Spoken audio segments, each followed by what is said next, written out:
A paz de Cristo a todos. Graças a Deus que você veio no início de mais um trimestre da nossa Escola da Palavra. Como estamos iniciando hoje a primeira lição, se você ainda não tem a sua revista, você pode dar um sinal com a sua mão e vai chegar um obreiro até você, uma pessoa aí, você pode adquirir a revista. A revista de professor, R$14. A revista de aluno, R$10. Nós estamos aqui estudando 13 lições sobre homem, pecado e salvação. São 3 temas teológicos importantes. O primeiro deles, nós vamos falar sobre a antropologia bíblica, sobre o ser humano. Começamos hoje. O segundo tema dessa revista vai falar sobre o pecado, sobre a martiologia, sobre o problema da queda. E o terceiro grande tema dessa revista é a salvação, a soteriologia. Então é uma revista bem teológica, com temas super relevantes. Como sempre o nosso pastor diz, é um compêndio teológico. 13 lições muito abençoadas. Aproveitando que nós estamos falando sobre temas teológicos, no dia 18/10, nós vamos ter aqui na nossa igreja o Congresso de Teologia, Desafios da Liderança no Século XXI. Se a mídia quiser colocar já a minha apresentação, o primeiro slide já é o anúncio desse congresso, ok? Congresso de Teologia da Faculdade Vitória em Cristo. A nossa igreja tem uma faculdade. E nós vamos aqui receber o nosso diretor, pastor Isaías, que estará conosco, também com outra equipe de professores e palestrantes. Nosso pastor também estará palestrando aqui sobre temas que são os desafios da liderança no século XXI. Essa revista será uma revista muito importante, ou melhor, esse evento, porque começamos às 14 horas e vamos até por volta de umas 20 horas. Então teremos aí uma tarde, início de noite bem abençoada, com temas super relevantes da teologia cristã. Então você pode fazer a inscrição, e com a inscrição feita, você pode apontar para o QR Code que vai aparecer daqui a pouco na tela. Eu creio, aleluia, que o QR Code da minha apresentação vai aparecer, e você vai fazer a sua inscrição para o evento, totalmente gratuito, importante, gratuito, pleno século XXI, evento gratuito, com direito a certificado da Faculdade Vitória em Cristo. Você que está estudando, isso gera horas acadêmicas para você. Horas acadêmicas que vão reverter para você como um tema super relevante, para você usar como horas complementares na sua graduação em teologia. Além do conhecimento adquirido, um certificado que vai ajudar na sua graduação. Muito bem, enquanto eles vão localizando, abra a sua revista, lição de número 1. Ok, perfeito. Lição de número 1. Eu vou ler o texto bíblico que está aqui em Gênesis, capítulo 1, versículo 26 a 28, depois Gênesis 2, versículo 7, depois Salmo 8, versículos 3 a 6. Aí na sua revista, junto comigo, está escrito: E disse Deus, façamos o homem à nossa imagem, conforme a nossa semelhança. Domine sobre os peixes do mar, sobre as aves do céu, e sobre o gado, e sobre toda a terra, e sobre todo réptil que se move sobre a terra. E criou Deus o homem à sua imagem. A imagem de Deus o criou, macho e fêmea os criou. E Deus abençoou, e Deus lhes disse: frutificai e multiplicai-vos e enchei a terra, sujeitai-a e dominai-a sobre os peixes do mar, sobre as aves do céu, e sobre todo o animal que se move sobre a terra. Gênesis 2, versículo 7. E formou o Senhor Deus o homem do pó da terra, e soprou em seus narizes o fôlego da vida, e o homem foi feito alma vivente. Agora vamos para o Salmo 8, versículos 3 a 6. Quando vejo os teus céus, obra dos teus dedos, a lua e as estrelas que preparaste, que é o homem mortal para que te lembres dele, e o Filho do homem para que o visites? Contudo, pouco menor o fizeste do que os anjos, e de glória e de honra o coroaste. Faze com que ele tenha domínio sobre as obras das tuas mãos, tudo pusestes debaixo de seus pés. Glória a Deus. Esse é um texto maravilhoso, texto da palavra de Deus, que fala sobre a criação. Aproveitando que você já está vendo na tela o evento, aponta aí para o QR Code, você consegue fazer a inscrição. No final da aula, eu deixei também o último slide, o penúltimo slide, é também o anúncio da faculdade. Então, se você não conseguir capturar agora o QR Code, você tem uma oportunidade no fim da aula, ok? Porque vamos avançar, são muitos temas para a gente discutir, ok? Muito bem. Então, o homem, coroa da criação. Eu quero que você leia comigo o texto áureo aqui na tela, bem forte. 1, 2, 3 e...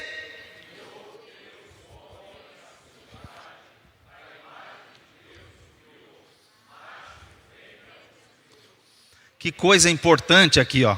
Isso aqui já foi um texto áureo que o pastor colocou em um dos nossos meses, que diz que Deus criou quem? O homem, o ser humano. Aqui o homem, a palavra Adam é o ser humano. Ele está usando aqui, hoje a gente tem que explicar o óbvio, infelizmente. Quando se falava homem, ou quando se usava a palavra todos, incluía todos, todos. Quando eu digo todos, não é todas, esquece, não tem nada disso. Esse negócio de gênero, eu não vou nem pronunciar essa blasfêmia de todes. É uma blasfêmia. Sempre quando você diz a palavra todos, estão incluídos todos. Quando a Bíblia diz o homem, ela está dizendo não apenas o gênero masculino, mas também o ser humano. Quando diz aqui, e criou Deus o homem, não diz somente o macho. Veja que o texto explica no final. A sua imagem e semelhança. Macho e fêmea os criou. Então ele já começa dizendo que Deus criou apenas, vamos dizer assim, 2 tipos de sexo, ou 2 gêneros, se assim você desejar. Que é o macho e fêmea. Homem e mulher. Então, a gente vai discutir hoje sobre o que Deus criou, quem Deus criou. E nós temos 3 objetivos importantes dessa lição. Primeiro, compreender que a humanidade é uma criação especial do Altíssimo, feita com propósito e dignidade. Segundo objetivo, rejeitar ideias distorcidas sobre a origem do homem, sua natureza, à luz das Escrituras. E terceiro, reconhecer os reflexos da imagem de Deus no ser humano e o seu chamado à comunhão com Ele. Bem, vamos falar aqui sobre o ser humano em alguns aspectos. Observe quando a gente fala quem é o homem. O salmista pergunta assim, que é o homem? Ele não pergunta quem é o homem. Ele pergunta que é o homem, para que te lembres dele. Mas hoje nós vamos estudar sobre quem é o ser humano. Do aspecto da biologia, o que a biologia diz que é o homem? A biologia diz que o homem, ele descreve o ser humano como um organismo dotado de sistemas funcionais. Sistema endócrino, sistema, e aí vai colocando, neurológico, sistema, e vai colocando sistemas e sistemas e sistemas, para descrever o ser humano do ponto de vista biológico. Então a biologia vai descrever-nos como um ser vivo, e vai começar a descrever as nossas funcionalidades. Bem, do ponto de vista da sociologia, quem é o homem? Na sociologia, ela vai estudar o ser humano nas suas interações sociais. Como nós interagimos? Seremos apresentados como um ser social que precisa se relacionar, que precisa de outras pessoas. Então, esse é um aspecto que a gente vai estudar. Na sociologia se estuda isso. Na psicologia, tem também um estudo importante, define o nosso comportamento. Estuda o ser humano a partir dos seus comportamentos, a partir dos seus traumas, dos seus padrões, das suas questões emocionais. No aspecto da filosofia, o que a gente vai estudar na filosofia? A filosofia busca compreender o ser humano na questão do seu ente racional, como ele pensa, como que ele age na questão da história, como ele reflete sobre o mundo em que ele vive. Agora, no aspecto teológico, nós vamos estudar o que a Bíblia nos ensina sobre quem é o homem. Todas as áreas procuram desenvolver uma antropologia. Todas elas propõem-se a explicar o ser humano. E nós vamos focar aqui, obviamente, o que a Bíblia diz, quem é o ser humano. Então a gente vai falar especificamente sobre a questão teológica. Mas deixa eu ler essa frase para você. O valor do ser humano não está em sua força, em sua forma, ou em qualquer aspecto observável, mas no fato dele ter sido moldado pelas mãos de Deus. A sublime mente eterna, fomos criados com um propósito, chamados à comunhão, enviados ao mundo para refletir a sua glória, com vida, fé, ousadia e destemor. Então, uma frase linda. Nós vamos estudar sobre o propósito, por que estamos aqui, quem somos, qual o propósito de Deus ter criado o ser humano. Muito bem, e aí o tópico 1 da sua lição vai discutir o seguinte: primeiro, para falar quem é o homem, primeiro eu preciso explicar quem não é o homem, ou que não é, ou que o homem não é em si. A gente tem que desmistificar algumas coisas. Então, vamos lá, o que o homem não é? Para começar, ele não é pré-existente. Existe uma teoria que corre em muitos ciclos, desde a época da Grécia, de que o homem, ele tinha uma alma pré-existente, um estoque de almas, algo espiritual, que vinha e tomava formas humanas ou de outros seres vivos. Vocês vão conhecer religiões que falam sobre a famosa reencarnação. Então, assumia-se que existia uma alma em algum lugar, um estoque de almas, e desse estoque de almas, pega esse aqui, põe aqui, vamos pôr nesse corpo aqui, vamos colocar nesse ser aqui. Para começar, o ser humano não é pré-existente. O ser humano tem um início. O ser humano tem um dia em que ele nasce, tem um dia em que ele é concebido, tem um dia em que a vida vem ao ser humano. E o que a Bíblia diz sobre isso? Quando nós viemos à vida? Primeiro, a Bíblia diz em Zacarias, no capítulo 12, versículo 1, assim: peso da palavra do Senhor sobre Israel. Fala o Senhor, o que estende o céu e funda a terra, e que forma o espírito do homem, onde? Dentro dele. A Bíblia diz que Deus formou o homem, em Gênesis, soprou em suas narinas o fôlego de vida, o espírito, e então o homem tornou-se um ser vivente, uma alma vivente.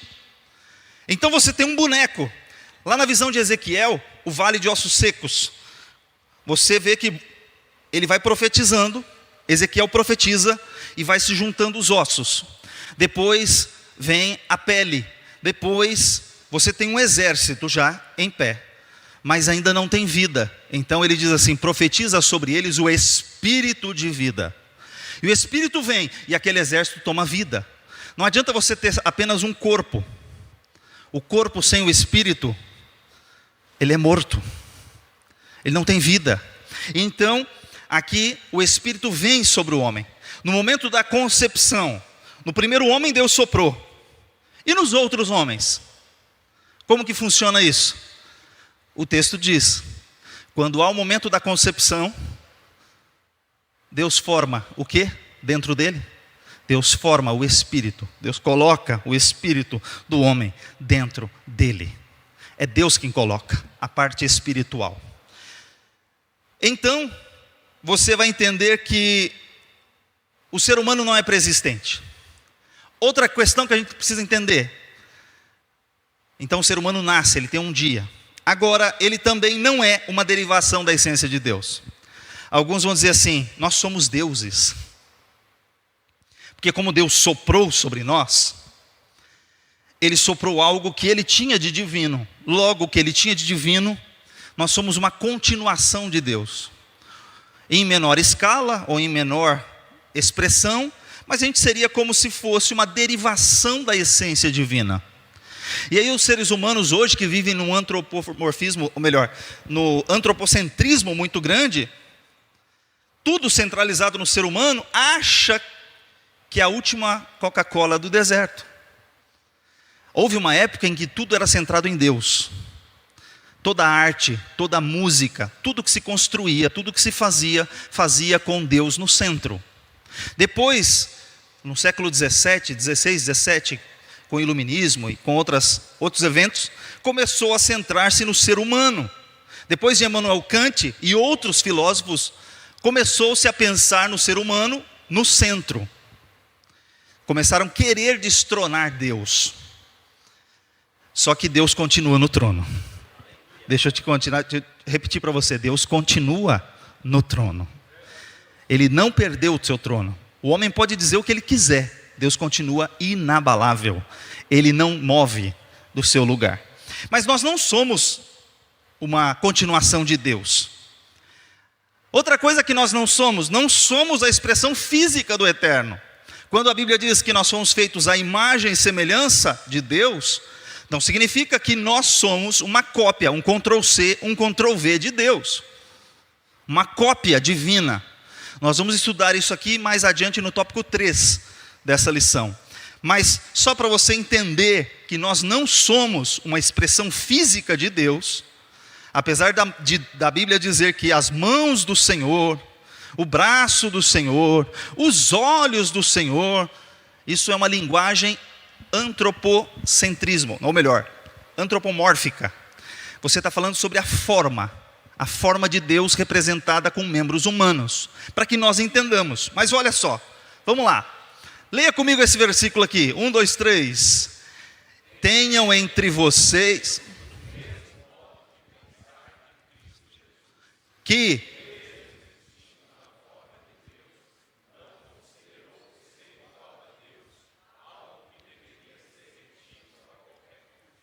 pelo contrário,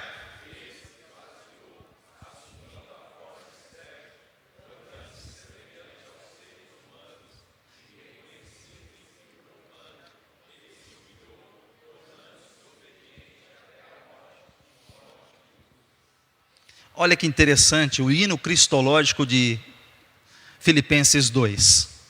Ele diz assim, que Jesus, mesmo existindo na forma de Deus, ele está dizendo, Deus tem uma forma, apesar de Deus ser espírito, ele está dizendo assim, ele estava na condição divina, na forma divina. Então, na encarnação, ele toma a forma humana. Ele faz a distinção entre o que é a forma divina da forma humana. Ser humano, assumindo a forma de servo, tornando-se semelhante aos seres humanos. Bom, Jesus, o verbo, se fez carne. Ele assumiu a nossa forma. E aí o texto diz, e reconhecido na forma humana, na nossa forma, ou seja, não é a mesma forma de Deus, ele se humilhou. Foi obediente até a morte e morte de cruz. Um texto que é um hino muito lindo, uma doxologia, em 1 Timóteo 1, 16 e 17, ele diz assim, ou melhor, 17, ele diz assim, ora, ao Rei dos séculos, imortal, invisível, ao único Deus, seja honra e glória para todos sempre. Amém. É um hino, um Deus que é invisível, que é imortal, que não é comparado aos seres humanos. Outro ponto importante, o homem não é, grava isso, resultado da evolução. Ele não é resultado de sucessivas transformações até se tornar o ser humano. Agora, deixa eu mostrar uma coisa para você. Vamos lá. Lhe apresento o chimpanzé. Chimpanzé, de acordo com a revista Super Interessante, que eu não acho nada interessante, mas ok, vamos lá. Mas vamos lá, tirando a brincadeira de lado, a Super Interessante, querendo dizer que o ser humano, ele é muito próximo do chimpanzé, porque o chimpanzé é 99,4, semelhante a nós. em sua estrutura celular, cerebral e lá. Ele quer dizer que o chimpanzé é 99,4. A diferença entre o ser humano e um chimpanzé é de 0,6. Irmãos, é menos de 1%. Mas segura essa. Mais ou menos em 1920, um homem chamado Chesterton, ele escreveu uma observação, um filósofo importante. Ele escreveu uma coisa interessante. Ele escreveu o seguinte, vou ler para você. O fato do macaco ter mãos, ter dedos, não significa que ele consegue estalar lá seus dedos. Ele não consegue tocar violino, ele não consegue tocar piano, ele não consegue fazer construções, ele não consegue criar uma civilização como a nossa, ele não inventou avião, ele não inventou nada do que você pode imaginar, ele não inventou uma cadeira onde você está sentado, ele não inventou isso aqui de acrílico. O macaco pode ser 99,6, mas ele não fez nada do que você possa imaginar que ele tenha feito, que o ser humano fez. Você tem algo especial de Deus na sua vida.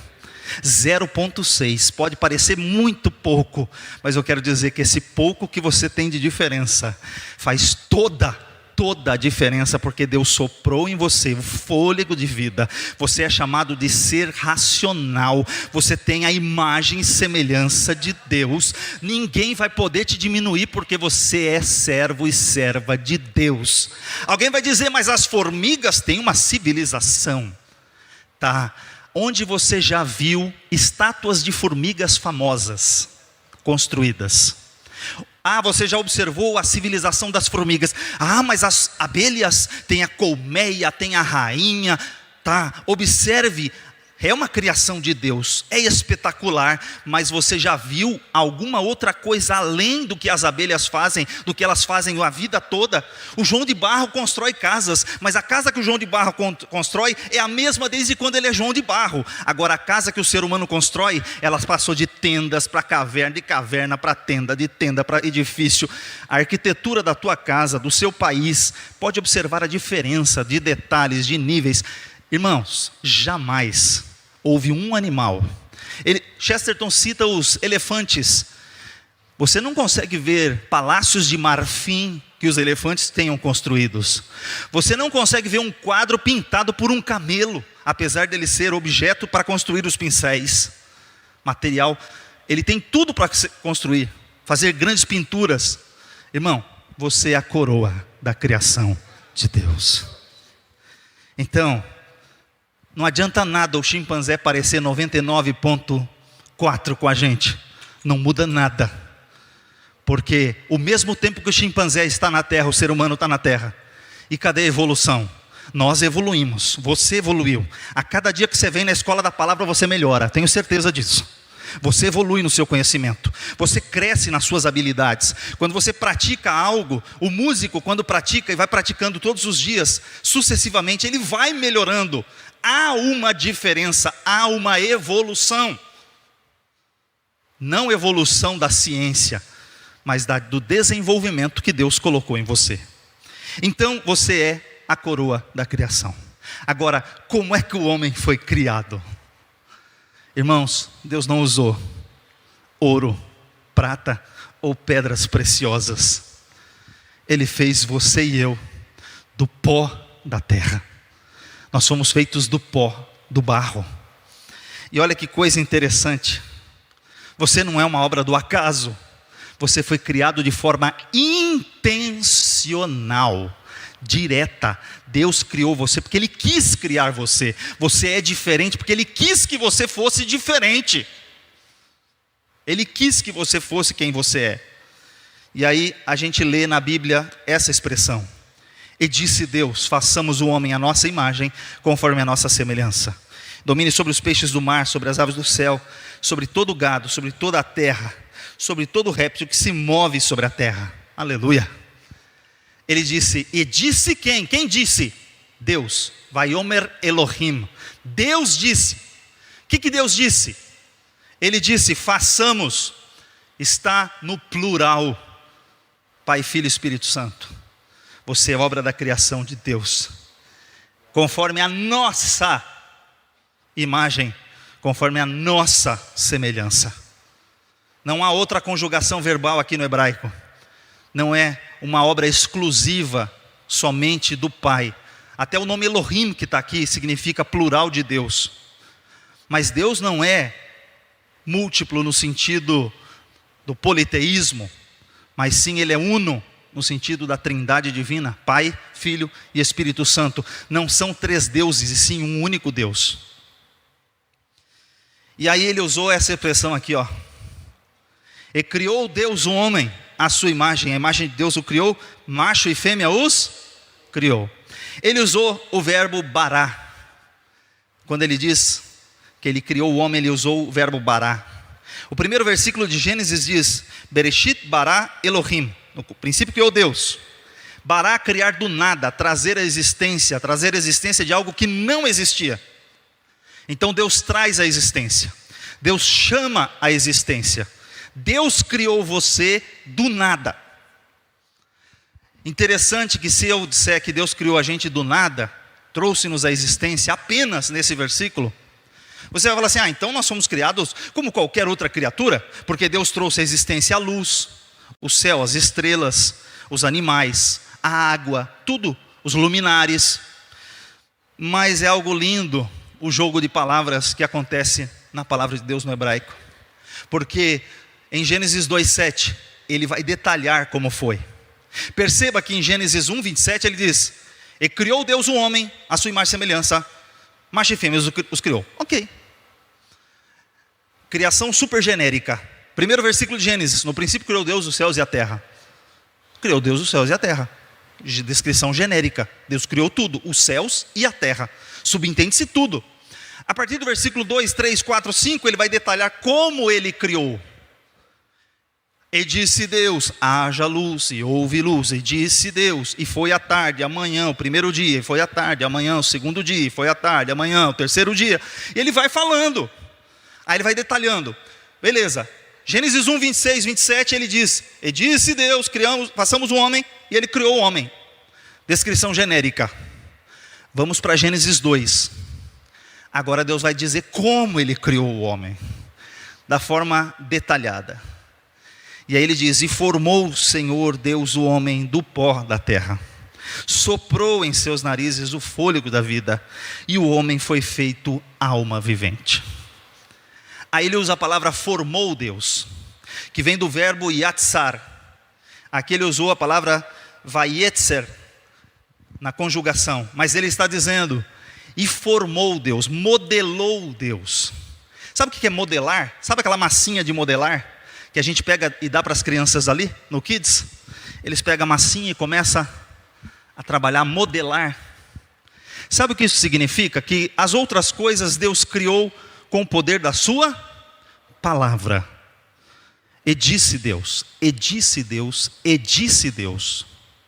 Mas o ser humano, o capítulo 2, versículo 7, dá a intenção de que Deus foi lá e pegou o barro, pegou no pó da terra. E assim como a criança molda a massinha, Deus formou o primeiro homem. Essa que é a ideia. Deus modelou o primeiro homem e o apresentou. Aí Deus sopra nesse homem o fôlego de vida, e ele então é feito alma vivente, ser vivente. Aí eu quero fazer uma pergunta para você. Vamos fazer uma suposição, tá? Aqui é IA, tá? Não é o Adão de verdade, é uma IA, só para você poder imaginar, né?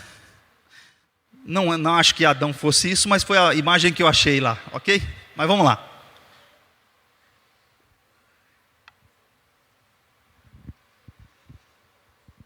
Deus foi lá, modelou o homem.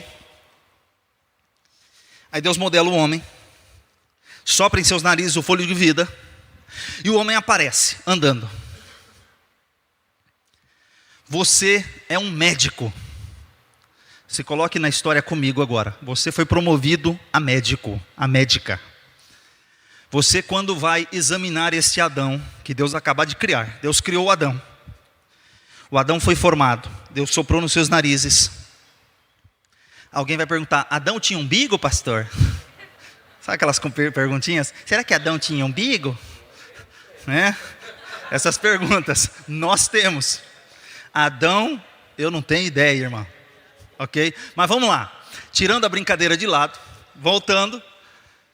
Presta atenção. O Adão, você é o médico, você é a médica. Quantos anos tem esse Adão? Quantos anos você daria para o Adão que Deus acabou de criar? Quantos anos você daria para ele? 30? 35? 38? Ok. Por que você daria uma idade assim para esse Adão? Porque, primeiro, a sua formação, seu tamanho, sua estatura, a sua aparência, a sua dentição, não é dente de criança, ele tem uma dentição de adulto, ele tem uma aparência de adulto. Então, você diria que esse Adão, dadas as circunstâncias, teria em torno de uns 30, 35, 38 anos. Ok. Mas se eu te dissesse que Deus acabou de criar ele, quando Deus criou o homem, soprou em seus narizes, esse homem tem aproximadamente 30, 35, 40, que seja. Onde que eu quero chegar com isso? Eu quero chegar porque esse Adão tem só um dia de vida. Acompanha o raciocínio comigo. Quando o cientista olha para a criação, ele fala: a Terra tem bilhões de anos. A Terra tem bilhões de anos, porque para se formarem essas rochas, precisou de bilhões de anos para se formar essas rochas. Só que Deus precisou de 24 horas para dizer: e disse Deus, haja e houve. Quando Deus criou, Ele já criou pronto. Quando Deus criou com o poder da sua palavra, o cientista vai falar: deve ter aproximadamente 6 bilhões. Mas Deus criou em segundos. Porque a palavra, e foi à tarde, amanhã o primeiro dia, e foi à tarde, amanhã o segundo dia, e foi à tarde, amanhã o terceiro dia. Tem teólogos que discutem como se fossem eras, mas o texto fala Yom Sheli, Yom Shishi, Yom tal, e vai falando os nomes dos dias. Quando ele usa essa expressão, significa dia de 24 horas. Portanto, para Deus é possível fazer aparecer do nada aquilo que os cientistas acham que pode durar bilhões de anos. Porque a perspectiva do cientista é uma: você, cientista médico, deu uns 35, 40 anos para esse Adão. Mas Deus o fez em um dia. Deus soprou em seus narizes e ele está vivendo e andando. Então, imagina o que Deus não pode fazer. O que Deus não pode fazer? A ciência, a Bíblia não foi feita para ser um livro de ciências. A Bíblia se preocupa com o relato do que Deus fez, quem Deus fez, como Ele fez, a criação divina, o propósito pelo qual você foi criado. A Bíblia não é um livro de ciências para você falar assim: ah não, porque o cientista diz isso, mas a Bíblia diz aquilo, e eu vou confrontar a Bíblia com a ciência. A Bíblia não foi feita para os moldes da ciência, mas ela descreve como Deus fez você. Você é coroa da criação divina. Deus criou você com identidade, com propósito. Deus criou você com uma missão. Saiba que você tem um propósito nessa terra. Cada um de nós somos uma identidade. Algumas pessoas gostam de falar assim: ah, você não há ninguém insubstituível. Para funções, eu diria que sim, pode até ser. Você pode trocar um empregado por outro, um médico por outro, um psicólogo por outro, um advogado por outro, ok. Mas como ser, como pessoa, como criatura divina, com dons, talentos e qualidades e habilidades, você é único, você é especial, você é diferente de todo mundo que você imaginar. Pode pegar crianças gêmeas, elas podem ter a aparência de que são iguais, mas elas não são iguais, porque cada uma tem uma personalidade, cada uma é um ser individual. Pode ser o clone, Ctrl+C, Ctrl+V, mas a sua personalidade, o seu ser, ela é diferente. Nós somos únicos. Deus nos criou para um propósito, para louvor da sua glória. Deus nos criou para uma missão, representar Deus aqui na terra, porque Deus diz assim: façamos o homem à nossa imagem conforme a nossa semelhança. Domine sobre os peixes do mar, sobre as aves do céu, sobre tudo que se move sobre a terra. Deus colocou você e eu aqui para sermos seus representantes. Você não foi feito para você ser dominado. Você foi feito para dominar. Você foi feito para administrar. Você é a imagem e semelhança do Deus Criador. Portanto, você é criativo sim. Você tem criatividade.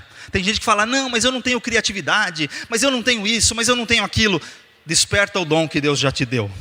É só você observar, você tem sim dons, talentos, você tem criatividade. Todo ser humano é único. Você não tem que se diminuir. E aí, vamos falar um pouquinho no tópico, caminhando para o tópico 3, sobre as características desse ser criado à imagem e semelhança de Deus. Na teologia a gente chama isso de imago Dei, imagem de Deus. Quais são essas características que nos diferenciam? Bem, vamos lá. Primeiro, você tem personalidade. Quando a gente diz o ser de Deus, a pessoa de Deus, a pessoa do Espírito Santo, a pessoa do Filho Jesus Cristo. Por que nós dizemos que o Espírito Santo é uma pessoa? Dizemos isso porque ele se entristece, porque ele nos convence, porque ele intercede por nós, porque ele manifesta personalidade. É possível mentir ao Espírito Santo. É possível ofender o Espírito Santo. Você não ofende uma força. Você não ofende um objeto. Não. Você ofende pessoas. Então, você foi dotado de uma personalidade. Deus te deu personalidade. Você é diferente de todos. Você tem racionalidade. Voltando lá àquela imagem. Ah não, mas os animais são inteligentes. Ok, ser inteligente é uma coisa. Ter racionalidade, pensar, criar, modificar, raciocinar, é muito diferente. Deus te dotou de um cérebro. E não é, mas os animais também têm cérebros. Deus te dotou de uma capacidade diferente, criativa. Você tem racionalidade. Você consegue concordar e discordar do que eu estou dizendo. Enquanto eu estou falando, sua mente está aí trabalhando. Se você vai aceitar o que eu estou falando ou não. Se você vai concordar ou não. Se você acha que eu forcei a barra ou não. Se o meu exemplo é bom ou ruim. Você está aí pensando. E glória a Deus por isso. Você tem moralidade. Deus instalou em nós algo impressionante. Pode ir para qualquer cultura que você quiser. Entre os índios, eles têm a questão da moralidade. O índio tal tem que respeitar tal, porque naquela cultura, não importa se eles são avançados ou não avançados, se eles têm boas leis ou as leis ruins, todos sabem que matar é errado. Todos sabem que adulterar é errado. Sendo crente ou descrente, com leis ou sem leis, eles sabem que é errado, porque Deus colocou em nós a capacidade da moralidade. O que é moralmente correto, o que é moralmente incorreto. Eu já ouvi pessoas dizendo que abandonaram certas vidas de pecado, e que às vezes nós crentes queremos reforçar o pecado das pessoas. A gente tem que pregar contra o pecado, sim, de fato. Agora, ela dizia assim, eu sabia que estava errado. Mesmo estando no mundo, lá fora, eu sabia que estava errado. Mas vivia no erro, porque não tinha a graça, o poder de Deus, o Espírito Santo, para conseguir vencer o pecado. Mas que a pessoa sabe que está errado, ele sabe que está errado. Uma criança, quando pequena, ainda sem muito conhecimento, quando ele faz coisa errada, você já viu que eles tentam esconder? Observem as crianças. Eles têm um senso de moralidade. Quando eles fazem coisas erradas, eles tentam esconder dos seus pais. Eles tentam... Eu tenho um videozinho da minha filha, da Esther, gravado, que a Geni fala assim, vou lá olhar o seu quarto, tudo bem? Você arrumou? Não, mamãe, está tudo bem, está tudo certo. Então eu vou lá. Ela fala assim, não, mamãe, não vai não, não vai não. Mas por que você não quer que eu vá? Não, mamãe, não vai não, não vai não. Ela pegou aquelas tintas de guache e jogou tudo em cima da Bíblia dela, tudo colorida. Estava um negócio, imagina o que virou o quarto, irmão. Não, mamãe, não vai lá não, não vai lá não. E a Geni gravando o vídeo, mas por que não? Ela estava querendo esconder que ela fez arte, ela fez uma coisa errada, e ela sabia que a mamãe, quando chegasse lá, ia dar bronca nela. Então, o ser humano foi dotado de moralidade, independente da sua idade. Você também foi dotado da espiritualidade, ou seja, você tem a capacidade de conectar-se com Deus.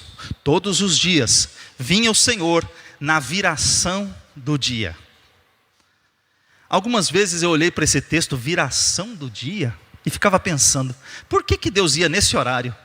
A viração do dia para o judeu era à tarde, e foi à tarde amanhã o primeiro dia, e foi à tarde amanhã o segundo dia. Às 6 horas da tarde, o dia troca. Mas por que Deus ia justo às 6 horas da tarde, a hora que virava o dia seguinte?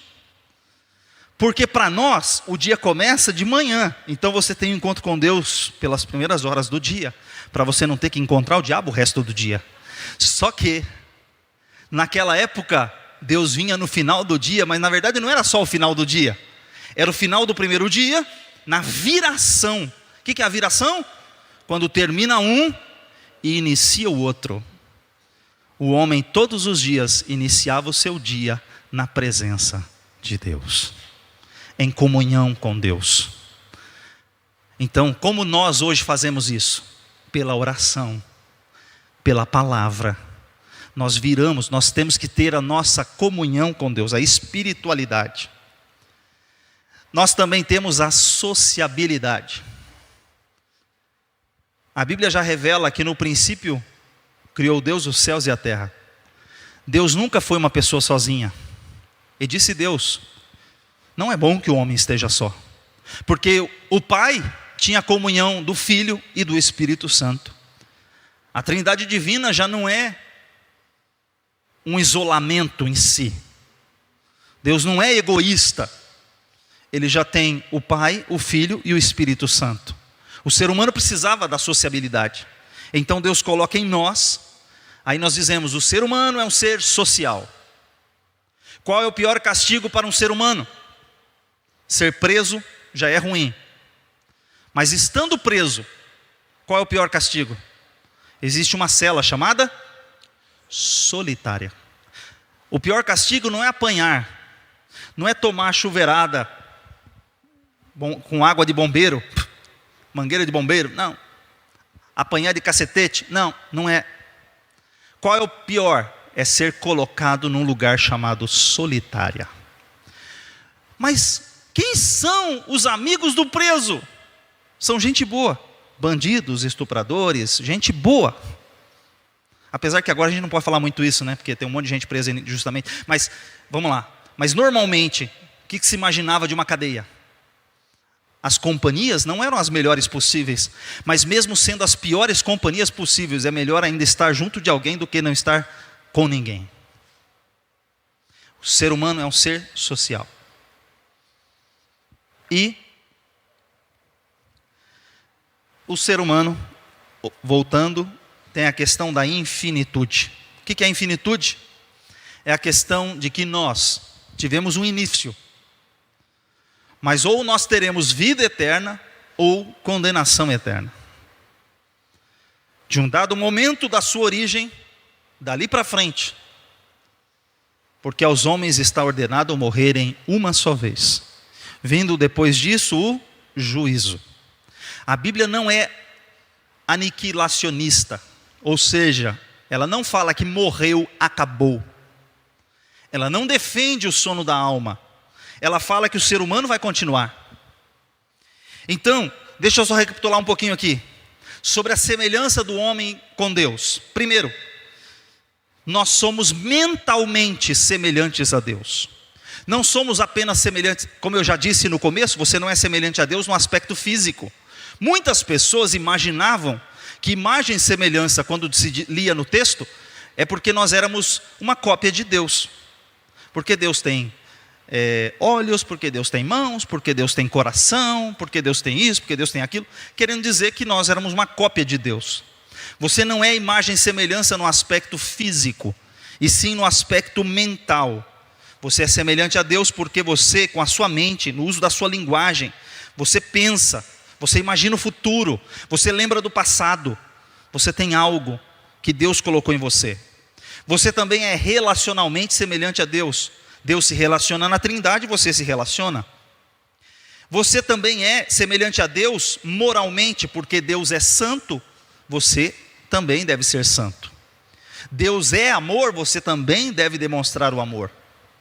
Então, nas questões morais, nós também somos semelhantes a Deus. Nas questões espirituais, nós temos um espírito imortal com relacionamento divino. Bem, vamos ler alguns versículos para reforçar aqui. Olha só o que está nesse versículo aqui. Tenham entre vocês o mesmo modo de pensar de Cristo Jesus, que mesmo existindo na forma de Deus, não considerou ser igual a Deus, como deveria ser retido a qualquer custo. Pelo contrário, ele se esvaziou, assumindo a forma de servo, tornando-se semelhante aos seres humanos. E reconhecido em figura humana, ele se humilhou, tornando-se obediente até a morte, e morte de cruz. Aqui é para reforçar que você não se parece com Deus no aspecto físico. Agora, Paulo, quando chegou em Atenas, interessante, foi debater com os filósofos. E ao debater com os filósofos, ele disse assim: vejo que vocês são todos muito supersticiosos. Vocês criam um Deus para qualquer coisa. Vocês têm muitos deuses, muitas imagens, muitas estátuas. Mas eu encontrei uma estátua, um lugar, um altar, onde não tem uma estátua. Está escrito assim: ao Deus desconhecido. E aí ele diz essas frases aqui, ó. Portanto, visto que somos geração de Deus, não devemos pensar que a divindade é semelhante ao ouro, à prata ou à pedra, trabalhados pela arte e imaginação do homem. Deus não levou em conta os tempos da ignorância, mas agora Ele ordena a todas as pessoas, a todos os homens, em todos os lugares, que se arrependam. Então Paulo pega e diz assim para eles: vocês não podem fazer uma imagem para representar a Deus. Deus não pode ser representado em figura humana, com a sua imaginação. Deus é eterno. Então ele reforça que Deus, Ele é diferente. E aí, em que aspectos nós somos semelhantes a Deus? Primeiro, Deus tem os seus atributos comunicáveis e incomunicáveis. O que é isso? É de comer? Não, vamos lá. O que são atributos? Atributos, qualidades. Qualidades comunicáveis. Qualidades que Deus tem e que nós podemos apresentá-las. Aqui nós somos semelhantes a Deus, porque Deus é amor e nós podemos exercer o amor. Deus é santo e nós devemos ser santo. E aí tem muitas outras qualidades que Deus tem. Deus é justo, nós devemos ser justos. Fome e sede de justiça. Deus é misericordioso e nós devemos ser misericordiosos. Todas essas características são aquilo que Deus compartilha conosco. Os incomunicáveis não tem como. Faz parte da natureza divina, que são eternidade, onipresença, onipotência, onisciência e muitos outros. Então, Deus é muito superior a nós. Então, falando dos atributos comunicáveis, né, deixa eu dar uma dica aqui para você. O homem foi criado para ser justo. Deus fez o homem reto, diz a palavra de Deus. Mas os homens buscaram muitas invenções. Porque Deus é justo, Ele criou um ser justo. Deus criou o homem para ser obediente, por isso deu ordens para ele. Porque a palavra de Deus foi dada para que se cumpra. Não é de enfeite, não. A Bíblia não está aqui de enfeite. Tem gente que acha que foi escrito à toa. Está escrito assim: tudo que foi escrito para o nosso ensino foi escrito. Até aquelas genealogias que você acha um negócio chato, que você fala: fulano gerou fulano, que fulano gerou fulano, que fulano gerou fulano, que fulano gerou fulano, que fulano gerou fulano. Tem objetivo porque está aqui. Você só tem que entender por quê. Porque quando você vai e olha que fulano gerou fulano, Jesus é da descendência de Davi. Ele cumpre todas as profecias. Deus é fiel nos seus mínimos detalhes. Se você não entende, volta para a palavra. Está escrito aqui por um motivo. Tem um motivo de estar aqui. O homem foi criado para ser sem pecado. Porque Deus é santo, mas o homem pecou. Mas Jesus morreu por nós. E aí ele diz que nós fomos santificados. Agora nós somos chamados de santos. Diante de Deus, você não é santo pelo seu mérito, mas pelo mérito de Cristo. O homem foi criado em amor, Deus é amor. O homem foi criado misericórdia, Deus é misericordioso. O homem foi criado com capacidade de perdoar, porque Deus perdoa. Aí, eu vou colocar uma pergunta aqui. De vez em quando a gente ouve, é muito comum, nas igrejas inclusivas, essas frases. Ah, mas Deus me fez assim. Eu sou desse jeito porque Deus me fez assim. Quer jogar todo o BO na costa de Deus, dizendo que todos os seus defeitos é culpa de Deus. A Bíblia diz: Deus criou-nos perfeito, para sermos perfeitos, mas os homens buscaram muitas invenções. E como é que a gente responde quando o marmanjo, responde e diz: Deus me fez assim. Síndrome de Gabriela, sou sempre assim, né? Leia comigo, bem rápido aqui, ó. Vamos lá, 1, 2, 3. E Adão...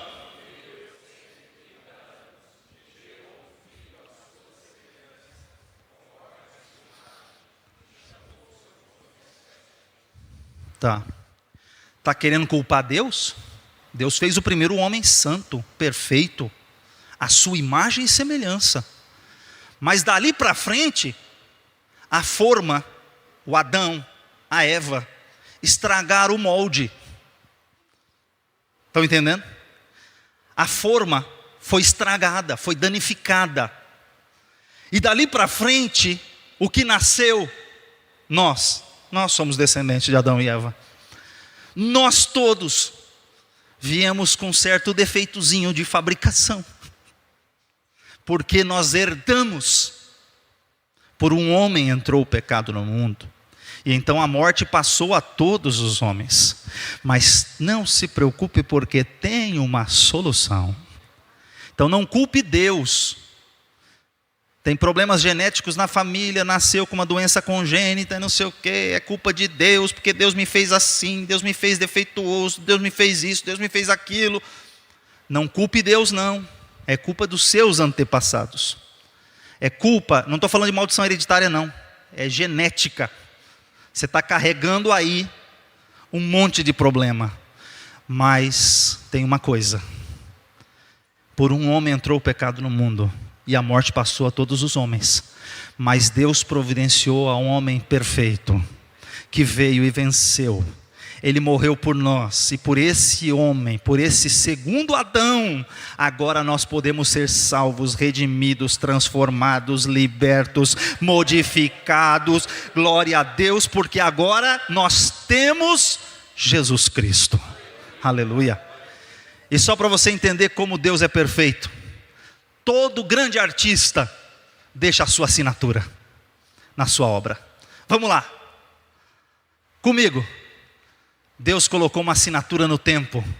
O tempo é presente, passado e futuro. 3 em 1. O que é o tempo? Presente, passado e futuro. 3 em 1. Quem é 3 em 1? Vai pensando. O espaço está dividido em altura, largura e profundidade. Tudo ao mesmo tempo. Não dá para ter só altura, só largura ou só profundidade. Tem que ter tudo para ser o espaço. Você tem a base da matéria: prótons, nêutrons e elétrons. Ou seja, 3 em 1. Vai estudar o átomo. Mas é um átomo? Sim, é um átomo, mas no átomo tem prótons, nêutrons e elétrons. E aí vamos para lá. Mas os estados da matéria, sólido, líquido, gasoso, pode subsistir no mesmo elemento, na água. Vamos para os nossos amigos músicos. Como se forma uma música? Só melodia? Não. Só harmonia? Também não. Só ritmo? Também não. Melodia, harmonia e ritmo, tudo junto, ao mesmo tempo, acontecendo no mesmo segundo, no mesmo momento. E aí, você foi criado com espírito, alma e corpo. E quem está vendo o meu espírito separado de mim aqui? Vocês, quando me olham, veem o corpo. Mas o corpo não fala se não tem o espírito e se não tem a alma. Vocês veem uma coisa só, porque você tem o Pai, o Filho e o Espírito Santo. Ou seja, você tem a assinatura do Criador em você, em tudo que você imaginar. Aí tem uma questão aqui, essa aqui é mais polêmica, mas deixa eu... Na internet correm essas coisas, que no nosso DNA, nós temos uma sequência genética, que repetem-se esses números, o 10, o 5, o 6 e o 5. E dentro daqui da explicação, isso aqui é o nome de Deus, Yahvé. O Yud representa o 10, o Rei representa o 5. E essa sequência genética aparece em todo o seu DNA. Ou seja, em cada célula do teu corpo tem uma assinatura. E você pertence a alguém. Você tem dono. Como diz lá em Coríntios, você não pertence a si mesmo, você tem um dono. O seu corpo não pertence a você mesmo, você tem um dono. Ele te comprou, ele te resgatou, você é obra dele. Aleluia. Agora, olha esse versículo lindo aqui. Romanos 1, 22 e 23. Os homens, dizendo-se que eram sábios, se tornaram tolos, trocaram a glória do Deus incorruptível por imagens semelhantes ao ser humano corruptível, às aves, aos quadrúpedes e aos répteis. Olha a continuação do versículo. Por isso Deus os entregou às impurezas pelos desejos do coração deles, para desonrarem seu corpo entre si. Eles trocaram a verdade de Deus pela mentira, adorando e servindo a criatura em lugar do Criador, o qual é bendito para sempre. Amém. Você é criatura de Deus. Nós somos criatura de Deus. Deus criou. Aqui ele diz que na imagem de homens, os seres humanos estão trocando, estão adorando os seres humanos. Estão trocando a adoração. Ao invés de adorar o Criador, estão adorando a criatura. Mas olha o que está escrito aqui em Efésios 2:10. Pois somos feitura dele, criação dele, criados em Cristo Jesus, para as boas obras, as quais Deus de antemão preparou para que andássemos nelas. Todo ser humano é criatura de Deus. Mas agora vem o X. Ele quer que você seja mais do que criatura. Você precisa ser filho de Deus. E para ser filho de Deus está o requisito aqui, ó. O verbo estava no mundo, o mundo foi feito por ele, mas o mundo não o conheceu. Veio para o que era seu e os seus não o receberam. Leiam comigo agora a partir do mas. Mas a todos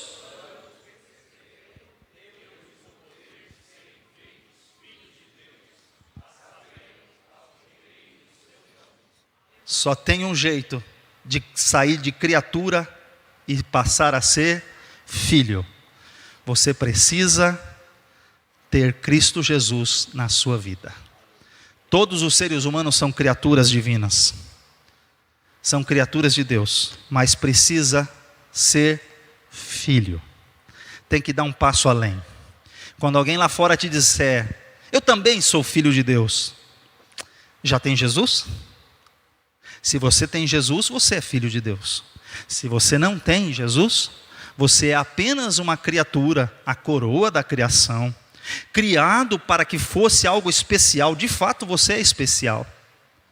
Você é amado por Deus, mas para ser filho só tem um caminho, e esse caminho é Jesus.